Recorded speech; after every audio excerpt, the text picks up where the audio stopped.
So I want to show you all, grafting I think is really a good thing to do.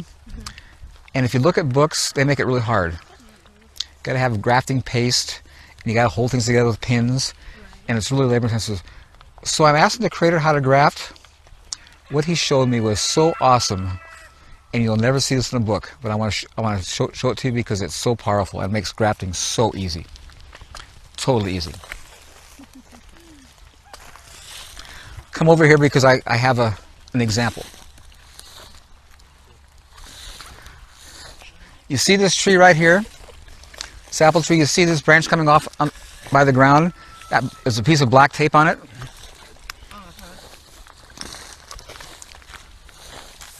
See right here? If you look at the apples there, those apples are different than the rest of the tree because it's a different variety. So how you graft is, the cambium layer, that's the green below the bark, is the only live part of the tree. The wood is not living. Do you know that?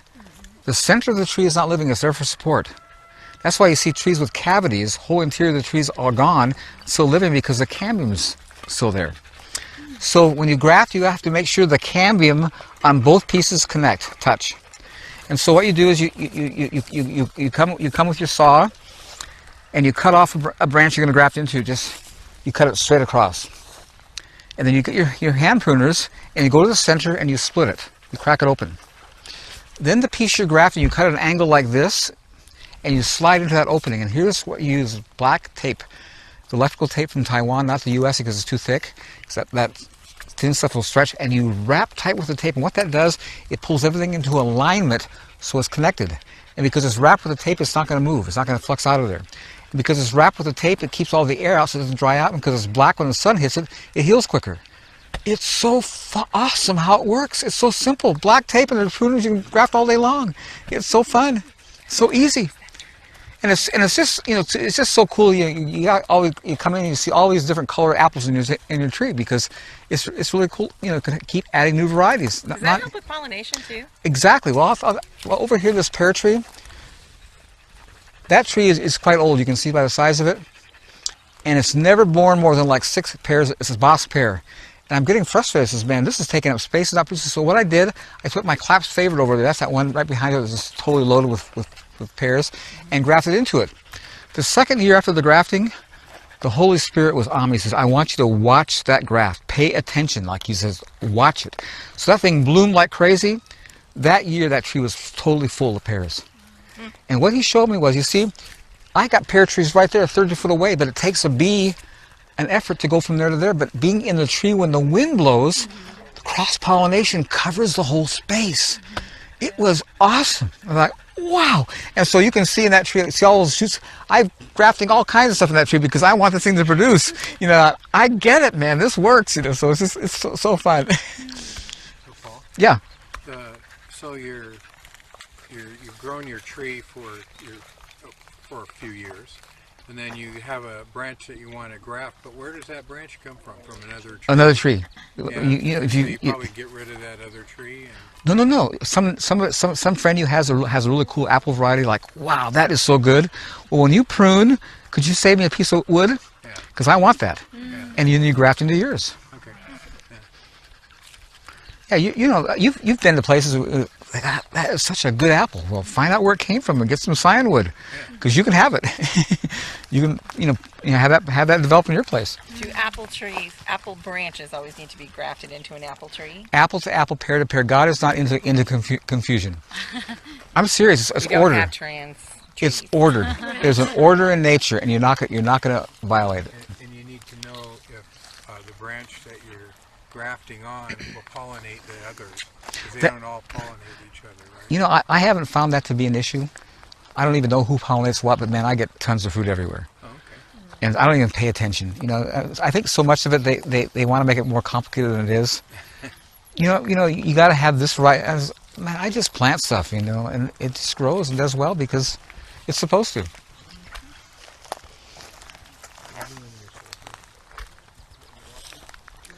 Amazing, the asparagus is right in the middle of that. I know. Well, you see a bird drop that, you know, and it's just growing great. His family back in Kennewick had a asparagus asparagus farm, and from the time he was 3 years old, he was cutting asparagus at 4 in the morning. Oh.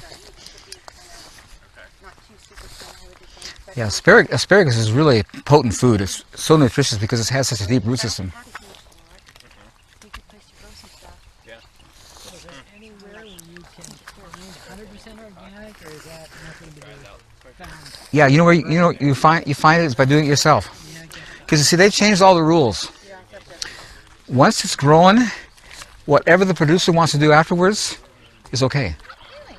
Let me tell you something about organic food. My wife is buying these small organic carrots over in Sunny Farms and Swim, and they're labeled organic. My dog won't eat them. My dog goes out in my garden, pulls my carrots, eats them all day long. And so I says, Carol, I went to the owner. I says, what's up with this? He says, Paul, they raise them organically. Now don't walk in that space because I just planted that all to beet seeds. That's all just got planted in there. And so he says, yeah, they raise them organically, but the producer sprays them for shelf life. She bought this organic lettuce in Port Townsend at the co-op. I peeled the outer leaves off because they're getting, well, I give my chickens, they won't eat it. I says, Carol, that organic lettuce you bought, the chickens are saying it's not organic. They won't eat it. See, I tell you, my animals teach me a lot.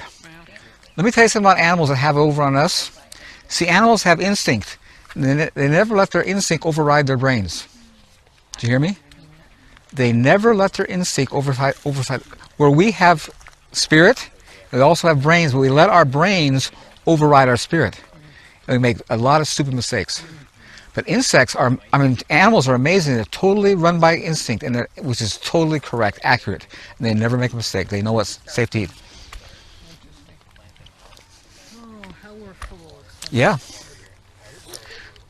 Now, is anybody growing spinach? I want all of you to come over here to my spinach.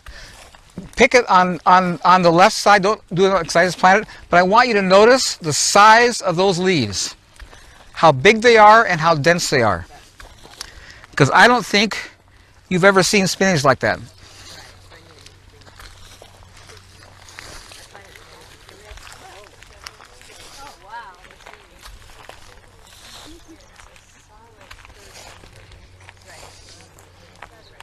Yeah, just pick a big leaf, right off the stem. Eat the stem because you'll find the stem's really tender, and see how good it is. Hey, Paul, where's your nearest water spigot? Right there. Let the water run out of the hose first.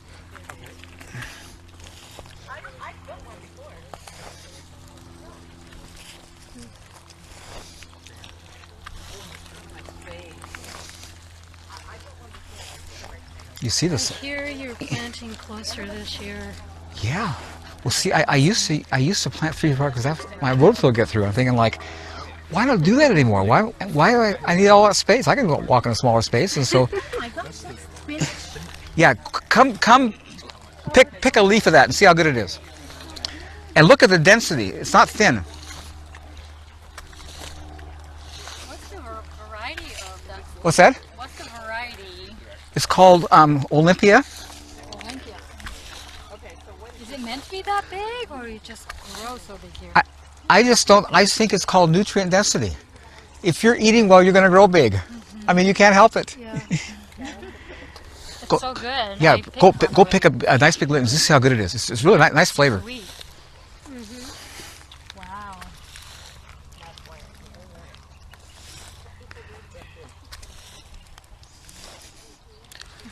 Does anybody grow herbs? Yes, I do. How do you like that mullein there? Isn't that awesome, the size? One? Yeah. Oh my goodness. Look how big that mullein is. Huge. Isn't that awesome? Yeah. I love it. Crazy big. We've got one at our place that's probably that big. Yeah. It's awesome. I love it. Yeah, that's the challenge I have is you got to be so careful with these herbs. When they go to seed, if you don't cut them before you have them everywhere. Yep. Man, I spend so much hours weeding out herbs. He created plants that bear seed after their own kind, and it's all about production. It's just again, he made things so productive. Well, that's all I have for this video. Bang around that bell icon if you want to be notified when new videos come out. Call us on the hotline if you have comments or questions and want to be featured in an upcoming video. Don't forget to comment, rate, subscribe. Check us out on the website, and we'll see you guys on the next one.